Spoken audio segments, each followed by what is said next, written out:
This is the lying lateral raise. We've got the adjustable arms set to number 9.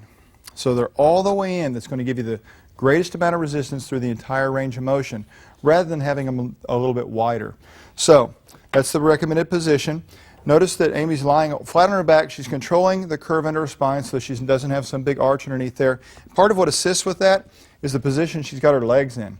So with the pulleys in tight like this, it may not be as easy to get your feet up on the foot plate down here, but try to get them up on there because it'll make it so much nicer for you to lay down in your spinal position. Now the lateral raise, all she's going to do, she's got the handles adjusted to the furthest D-ring, take her arms straight out to her sides. Now if you're really weak, you're going to find that you're going to have a tendency to take your arms back behind you some.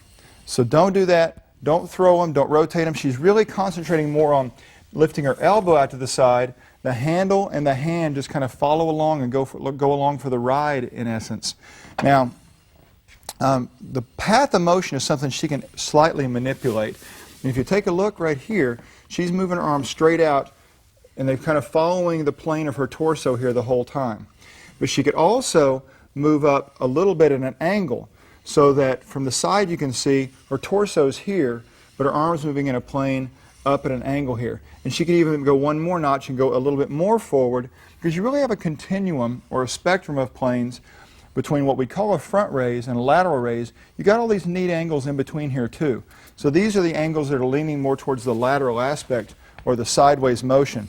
But don't just assume that moving straight out to the side is all you have to do or your only option. So take a look at all these different ones, and you can try them one arm at a time.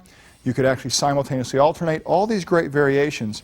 But the nice thing is, this is wonderful for beginners because controlling the trunk, you still have to control it, but it's just not quite as hard to do to keep your spinal posture.